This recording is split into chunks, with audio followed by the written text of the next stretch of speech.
বৰপেটা সত্ৰত ৫ দিনীয়াকৈ অনুষ্ঠিত শ্ৰীকৃষ্ণ দৌল মহোৎসৱৰ আজি দ্বিতীয় দিনা সত্ৰখনত উপস্থিত হয় অসম লাইভ 24ৰ আৰু এনআৰডি গ্ৰুপৰ অধ্যক্ষ নৃপেন দাস। শ্ৰীকৃষ্ণ দৌল মহোৎসৱৰ ভৰদৌলৰ দিনটোত সত্ৰত উপস্থিত হৈ ভগৱানৰ শ্ৰীচৰণত সেৱা জনাই আশীৰ্বাদ গ্ৰহণ কৰিলে অসম লাইভ তথা এনআৰডি গ্ৰুপৰ অধ্যক্ষগৰাকী।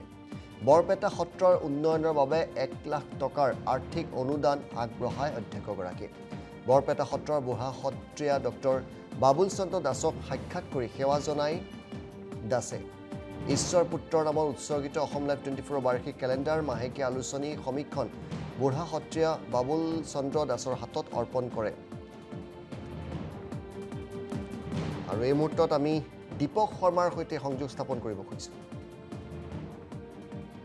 ভৰদৌলৰ প্ৰথম দিন বৰপেটা সত্ৰত আপুনি আহিলে, বুঢ়া সত্ৰীয়াৰ সৈতেও সাক্ষাৎ হ'ল।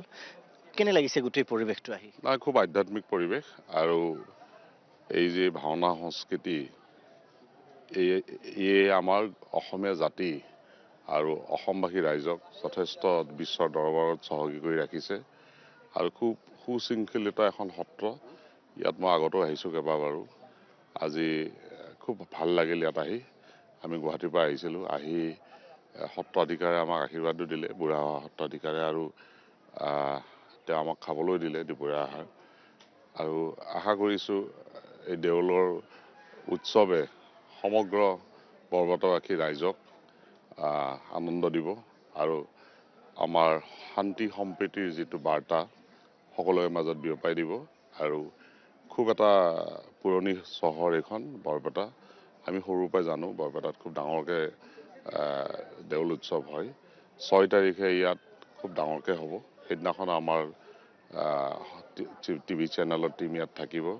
আপুনিও এই দুদিন বহুত কষ্ট কৰিলে, গতিকে শেষত মই সমগ্ৰ বৰপেটাবাসী ৰাইজ তথা উত্তৰ পূৰ্বাঞ্চলৰ ৰাইজক ফাকুৱাৰ শুভেচ্ছা জনালোঁ আৰু আশা কৰিছোঁ অহা দিনবিলাকত মই পুনৰ ইয়াত আহিব পাম আৰু সত্ৰৰ বাবে কাম কৰাৰ সুযোগ পাম।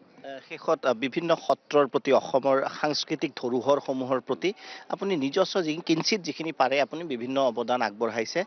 সেই সম্পৰ্কে কি কয় যে আচলতে সংস্কৃতিটো গোটেই জাতিটো জীয়াই থকাৰ বাবে যিটো প্ৰয়োজনীয়, প্ৰতিগৰাকী অসমীয়াই সাধ্য অনুসাৰে অৱদান দিয়াটো আপুনিও বিচাৰে নিশ্চয়? আজি মই যিটো দিছোঁ খুব নগণ্য এটা অনুদান। আচলতে মই নাছিলোঁ। মই বিচাৰিছোঁ যে সকলোৱে ৰাইজে নখ জোকাৰিলে নৈ বয়, সকলোৱে দান বৰঙণি জনাব লাগে, যে এইটো এটা আমাৰ জাতীয় অনুষ্ঠান। আৰু বৰপেটা সত্ৰ অতি ঐতিহ্যমণ্ডিত সত্ৰ। ইয়াত মই জনামতে ইয়াৰ কাষেৰে যিটো জান আহিছিল, নদী আহিছিল, সেই নদীৰে 2টা তুলসীৰ পোষ্ট 2টা আহিছিল ইয়াত। আৰু এটা অপূৰ্ব ইয়াত আছে, নিদৰ্শন আছে। আৰু মাধৱদেৱ মহাপ্ৰভুৱে স্থাপন কৰা অক্ষয় বন্তি এতিয়াও জ্বলি আছে। ঠিক এনেকৈ আমি মাধৱদেৱ ক্ষেত্ৰতো দেখা যায়, আমাৰ ঢেকীয়াখোৱা বৰঘোষা ক্ষেত্ৰতো আমি দেখিছিলোঁ তেনেকৈ। আৰু ইয়াত আহিলে মনত এটা উদাৰ আৰু খুব এটা ধাৰ্মিক ভাৱ উদয় হয়। আৰু মই সদায় এইবিলাকৰ লগত জড়িত হৈ থাকোঁ। শেহতীয়াভাৱে আমি আপোনাৰ ঢেকীয়াখোৱা বৰনামঘৰত 10খন আপোনাৰ ভাওনাৰ এখন আমি কম্পিটিশ্যন পাতিছিলোঁ আৰু শেষৰ দিনাখন মই তাত গৈছিলোঁ। প্ৰায় 30,000 মানুহে আদৰি লৈছিল। আশা কৰিছোঁ এই ভাওনাই আমাৰ যিটো আমি এটা উন্নত চহকী আমি জাতি, এই জাতিটোৰ পৰিচয় দিব।